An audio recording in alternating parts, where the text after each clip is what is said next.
Depois de receber denúncias de consumidores, o Conselho Nacional de Autorregulamentação Publicitária, o CONAR, abriu uma representação contra o cantor Gustavo Lima. Ele estaria com ações publicitárias de bebidas alcoólicas nas lives que estava fazendo, sem restringir o conteúdo para menores de idade. Quem explica mais sobre essa legislação é o professor do curso de Publicidade e Propaganda aqui da Unicesumar, Lúcio Rosas. Bem-vindo, Lúcio.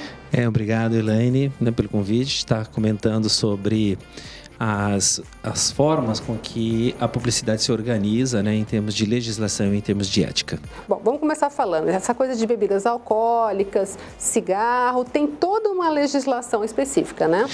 Na verdade, são referências éticas, Não é uma legislação porque não passa pelo rito de desenvolvimento de uma lei, Congresso Nacional, sanção do presidente e tal.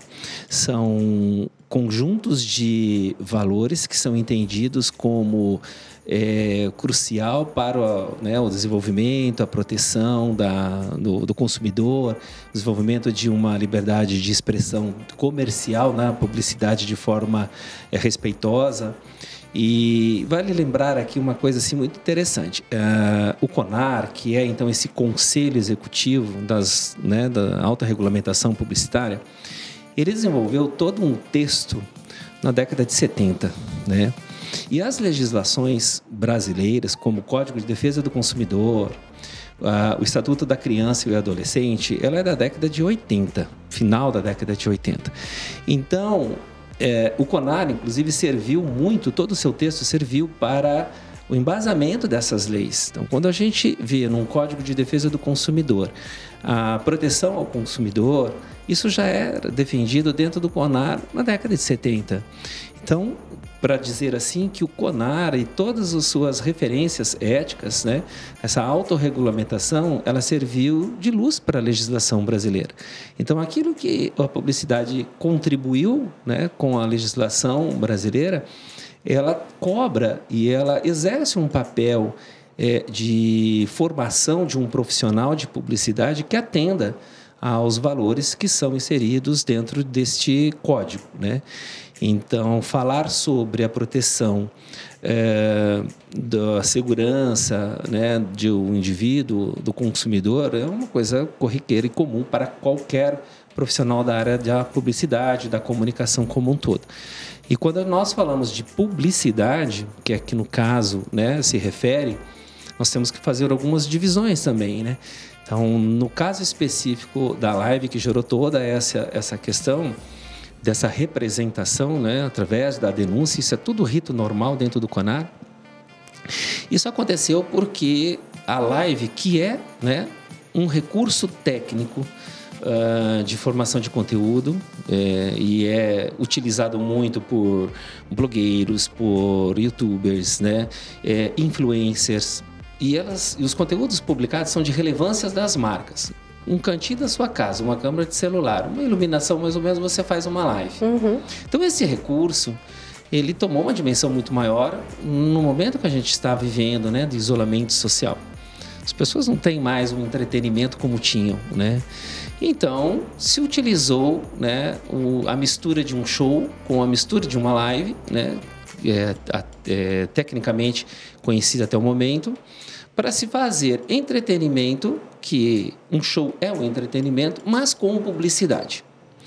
Era notório, e é notório que todas essas lives, a maioria delas, elas têm um patrocinador. E o patrocinador master é de bebidas alcoólicas, é de cerveja. Então, por ter publicidade, o CONAR se sente, então, na verdade, não foi nem o próprio CONAR que fez a denúncia, mas muitas pessoas, os consumidores de uma forma geral, e que podem fazer denúncias também, qualquer cidadão brasileiro, qualquer empresa, qualquer órgão, inclusive dentro do próprio CONAR, pode fazer uma denúncia. Mas houveram muitas denúncias. E aí o CONAR se sentiu, então, na discussão sobre o uso de bebida alcoólica dentro do que ela entende como regulamentação naquele momento. Ninguém estava questionando aqui a questão de liberdade de expressão do artista, dentro do seu produto de entretenimento, mas sim o uso da publicidade. Então, o CONAR tem várias súmulas e uma delas é o que trata sobre bebidas alcoólicas. E ele define muito bem lá no inciso 3º, que é a proibição de uso, né, da bebida alcoólica. Então, o ato de mostrar alguém bebendo qualquer bebida alcoólica em publicidade, ele é vedado, né? Então, se você tiver lá, por exemplo, um freezer com cervejas ou um baldinho com cervejas, isso tudo é possível, né? Você não está mostrando a ingestão da bebida.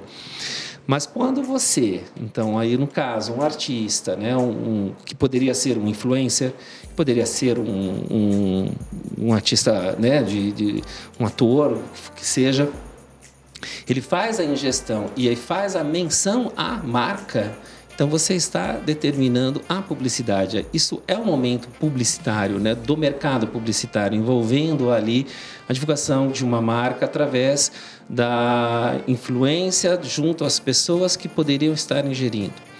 Então, isso é um fator que precisava ser realmente questionado dentro do CONAR. A Ambev, em nota, diz que, na verdade, precisaria orientar melhor, que talvez tenha havido aí uma falha de informação, até de comunicação.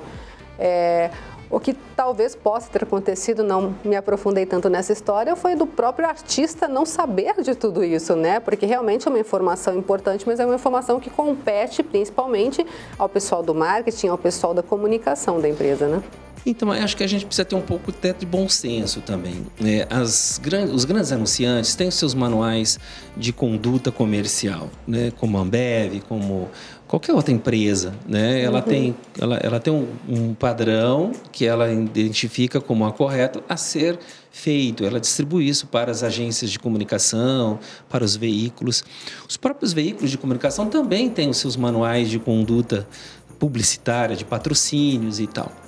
O que acontece, aí por isso do bom senso, né, é que o mercado publicitário sempre trabalhou já com esses veículos profissionais e anunciantes, sabendo das regulamentações. E neste momento, o próprio artista é o próprio produtor de conteúdo. Ele é a própria mídia, entendeu? Então, muitas das vezes, todo esse conhecimento poderia ser evitado, né, se houvesse toda uma estrutura, né, ou todo um conhecimento da regulamentação publicitária como produção, né?